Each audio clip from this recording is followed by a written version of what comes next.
আসসালামু আলাইকুম। বিলেতের সংবাদে স্বাগত জানাচ্ছি আমি ইমরান মাহমুদ। আজ মহান 21শে ফেব্রুয়ারি আন্তর্জাতিক মাতৃভাষা দিবস। সবাইকে মাতৃভাষা দিবসের শুভেচ্ছা জানিয়ে শুরু করছি আমাদের আজকের আয়োজন। মহান 21শে আন্তর্জাতিক মাতৃভাষা দিবস উপলক্ষে লন্ডন সহ ব্রিটেনের অন্যান্য শহরেও আয়োজন করা হয় নানা অনুষ্ঠানের।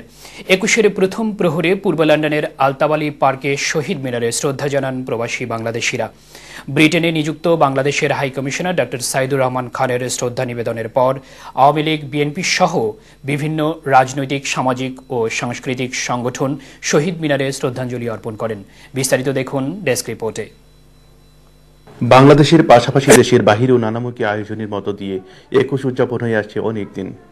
জাতিসংঘে একে আন্তর্জাতিক মাতৃভাষা দিবস হিসাবে স্বীকৃতি দেওয়ার পর থেকে নতুন মাত্রা পায় এই আয়োজনে। প্রবাসী বসবাসরত বাংলাদেশ ছাড়াও অন্যান্য দেশের নাগরিকরাও এসব আয়োজনে অংশ নিয়ে থাকেন। এরই অংশ হিসাবে বাঙালি অধ্যুষিত পূর্ব লন্ডনের আলতাবালি পার্কে 21শে প্রথম প্রহরে সমবেত হয়েছিলেন হাজারো জনতা। ব্রিটেনে নিযুক্ত বাংলাদেশের high commissioner doctor Saidur Rahman Khan এবং টাওয়ার হ্যামলেটসের মেয়র সর্বপ্রথম শ্রদ্ধা নিবেদন করেন। এরপর ভাষা শহীদদের প্রতি শ্রদ্ধা অর্পণ করেন তারা। 21শে ফেব্রুয়ারি আজ আন্তর্জাতিকভাবে স্বীকৃতি লাভ করেছে। 21 আমাদের অনেক কিছু শিখিয়েছে। 21 আমাদের ভয়কে তুচ্ছ করা শিখিয়েছে। 21 আমাদেরকে অন্যায়ের কাছে মাথা নত না করতে শিখিয়েছে। 21-এর কল্যাণে, 21-এর এই শিক্ষার কল্যাণে 52 থেকে শুরু করে 71 পর্যন্ত বাঙালি জাতি অদম্য সাহসের সাথে তারা তাদের সেই জাতীয় সত্তা প্রতিষ্ঠার লক্ষ্যে আন্দোলন সংগ্রাম করেছে।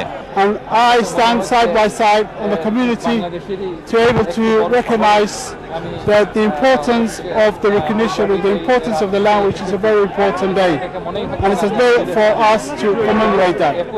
হাই কমিশনের শ্রদ্ধা নিবেদনের পর আওয়ামী লীগ, বিএনপি সহ বিভিন্ন রাজনৈতিক, সামাজিক ও সাংস্কৃতিক সংগঠন শহীদ মিনারে শ্রদ্ধাঞ্জলি অর্পণ করেন।